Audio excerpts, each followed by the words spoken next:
Perkenalkan, nama saya Naila Tulja. Saya Putri Permata Kusuma. Saya Kintan Laurel. Saya Mega Pertiwi. Saya Muhammad Tegas Satria.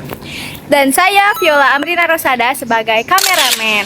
Kali ini kami akan membahas tentang pembangunan pendidikan nasional. Disimak ya videonya teman-teman. Dadah!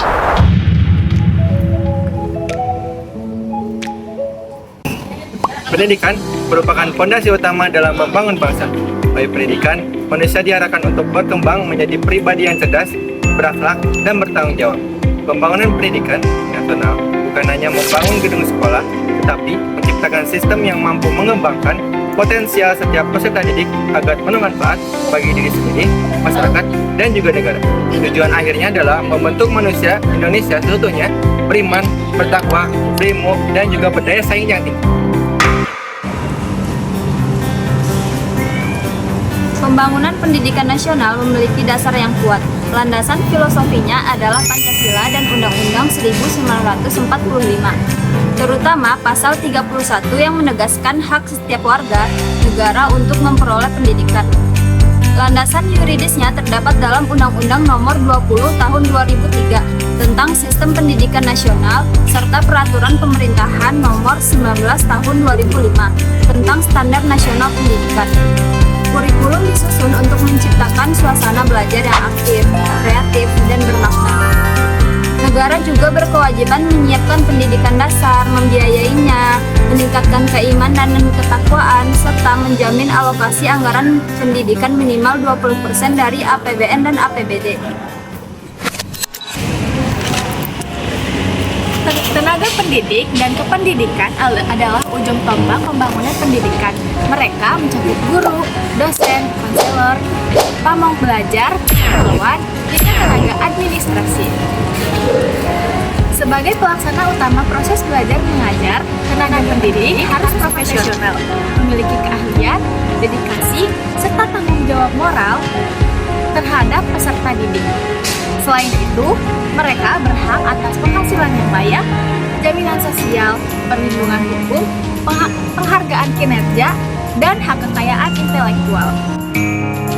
Namun, di sisi lain, mereka juga memiliki kewajiban yang menciptakan suasana pembelajaran yang dinamis, kreatif, dan dialogis, serta berkomitmen terhadap tugas profesionalnya.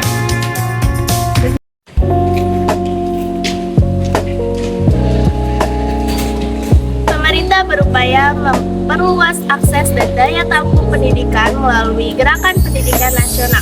Bantuan seperti bantuan operasional sekolah atau BOS, Kartu Indonesia Pintar atau KIP, dan wajib belajar 12 tahun telah meningkatkan angka pendidikan di berbagai jenjang. Selain itu, Peraturan Pemerintah Nomor 19 Tahun 2005 mengatur standar nasional pendidikan yang terdiri dari 8 standar. Yang pertama, ada standar isi. Yang kedua, proses. Yang ketiga, kompetensi kelulusan. Yang keempat, tenaga kependidikan. Yang kelima, sarana dan prasarana. Yang keenam, ada pengelolaan. Yang ketujuh, pembiayaan. Dan yang terakhir, penilaian pendidikan. Lalu semua ini bertujuan agar mutu pendidikan Indonesia meningkat secara merata di seluruh wilayah.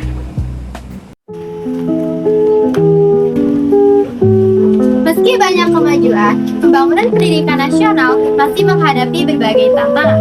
Antara lain, yang pertama, ketimpangan kualitas antara daerah perkotaan dan pedesaan.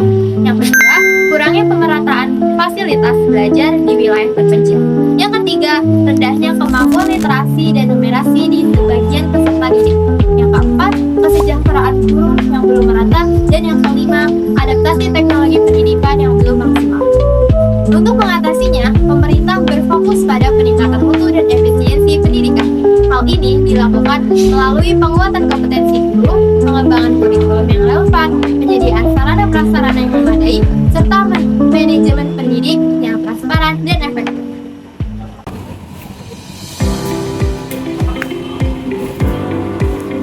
Dalam hal pembiayaan, pemerintah telah menetapkan bahwa anggaran pendidikan minimal 20% dari APBN dan APBD sesuai amanat Undang-Undang Dasar 1945.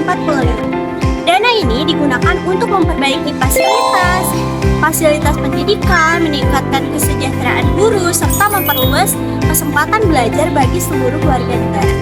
Tujuan pembangunan pendidikan nasional secara singkat adalah yang pertama, meningkatkan kualitas manusia Indonesia yang beriman, berilmu, dan berkarakter.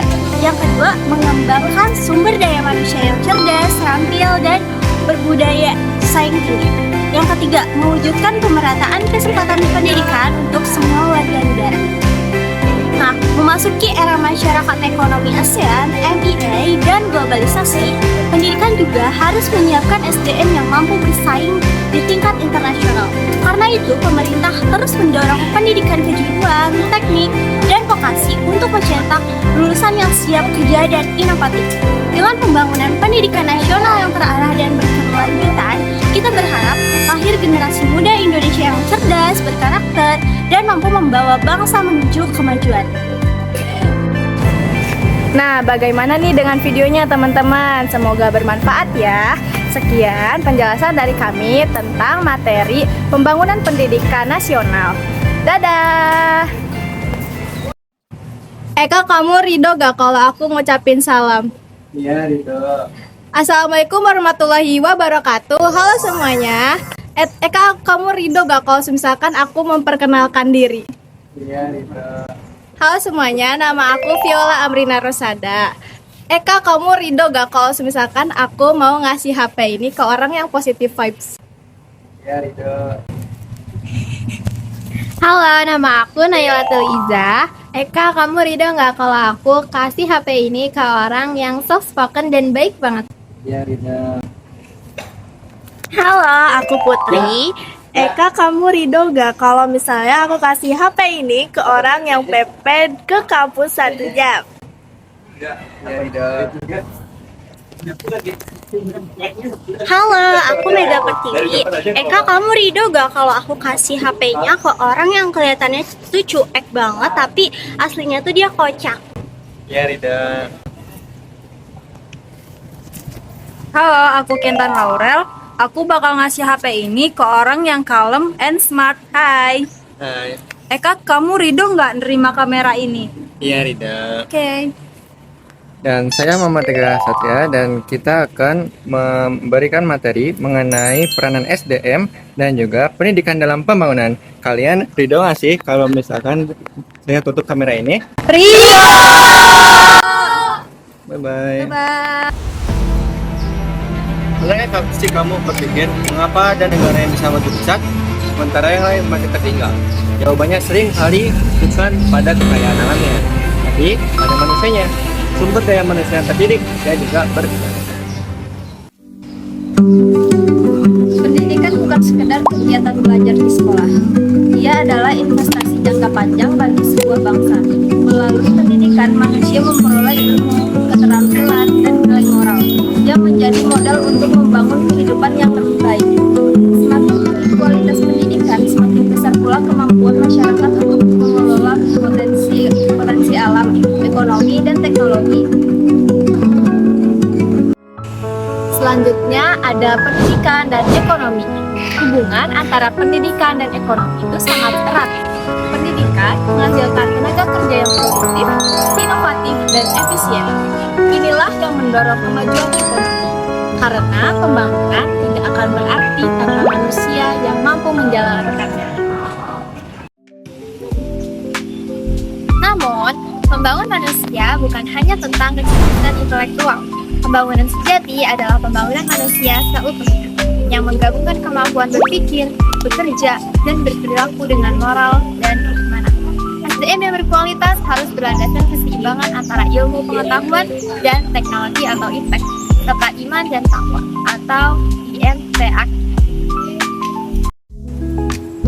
Peran pendidikan dalam pembangunan. Pendidikan menjadi jantung dari pembangunan nasional. Ia mencetak tenaga ahli, melahirkan peneliti, serta menanamkan nilai kebangsaan dan tanggung jawab sosial. Melalui pendidikan, manusia bukan hanya menjadi pekerja, tapi juga menjadi pencipta perubahan.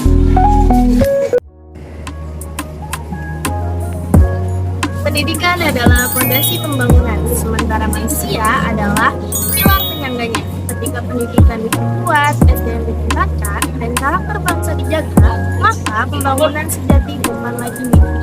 Karena sejatinya, masa depan Indonesia ada di tangan manusia yang menjadi produktif, beriman, dan berdaya saing.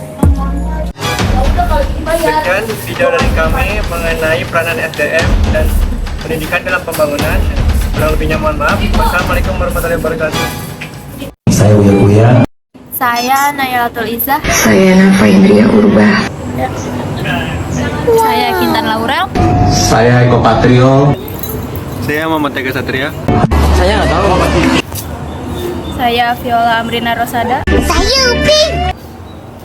Saya Mega Pertiwi. Saya Putri Permata Kusuma. Kami bakal membahas tentang tantangan pendidikan pada abad ke-21. Saya penderita.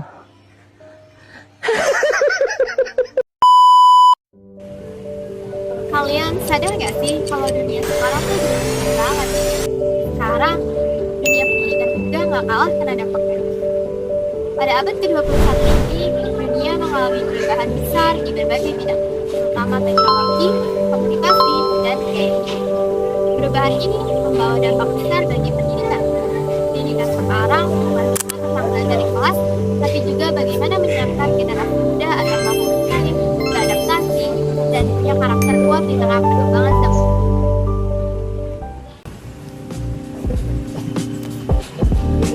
Salah satu tantangan terbesar di abad ini adalah globalisasi. Sekarang dunia terasa tanpa batas.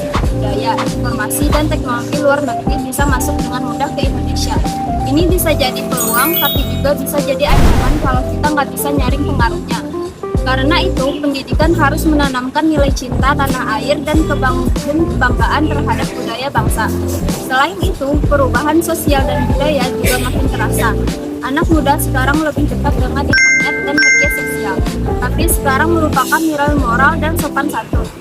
Makanya, pendidikan berperan penting untuk menjaga karakter dan kepribadian bangsa. Perkembangan teknologi di era sekarang itu luar biasa banget cepatnya. Karena sekarang belajar nggak harus di kelas, bisa lewat internet, HP, atau laptop. Tapi masalahnya nggak semua sekolah punya fasilitas yang memadai. Masih banyak daerah yang kesulitan sinyal, perangkat, bahkan akses internet. Akibatnya muncul kesenjangan digital. Ada yang bisa belajar online dengan lancar, tapi ada juga yang tertinggal jauh. Selain itu, teknologi juga bisa disalahgunakan, mulai dari plagiarisme sampai kecanduan gadget. Karena itu, pendidikan harus menyeimbangkan kemajuan teknologi dengan nilai-nilai moral dan karakter bangsa. Kita boleh modern dan inovatif, tapi jangan sampai kehilangan jati diri dan bangsa. Tantangan berikutnya adalah soal pola pikir dan karakter peserta didik. Generasi sekarang tumbuh di dunia digital yang serba cepat, pengen hasil instan, gampang bosan, dan kurang fokus. Padahal, belajar itu butuh proses, keras, dan kesabaran. Selain itu, dunia kerja di abad ke-21 menuntut kita buat siap bersaing secara global. Dan cuma pintar akademik, tapi juga harus bisa berkomunikasi, kerjasama, kritis, dan beradaptasi. Inilah yang disebut 21 century skill: critical thinking, berpikir kritis, kreatif, mencari solusi, collaboration, kerjasama dengan orang lain, communication, berkomunikasi dengan baik. Guru dan siswa harus punya semangat belajar sepanjang hayat. Menurut UNESCO, ada 4 prinsip penting dalam pendidikan abad 21, yaitu 1. adalah learning to know, belajar untuk mengetahui dan memahami. Kedua, learning to do, belajar untuk melakukan dan menerapkan.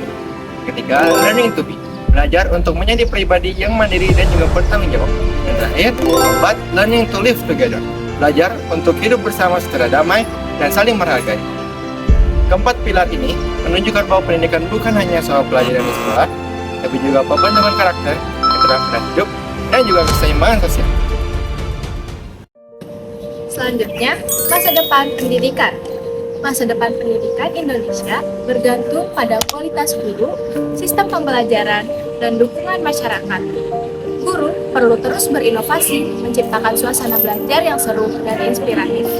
Untuk menghadapi tantangan abad 21, semua pihak harus bekerja sama.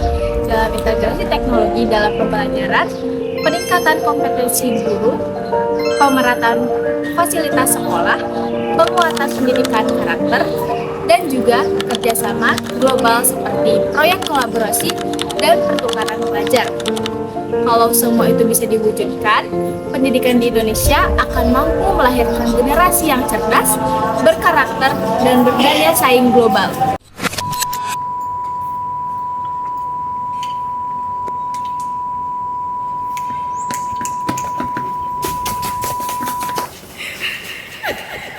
Sekian video dari kami penjelasan tentang tantangan pendidikan pada abad ke-21. Semoga bermanfaat.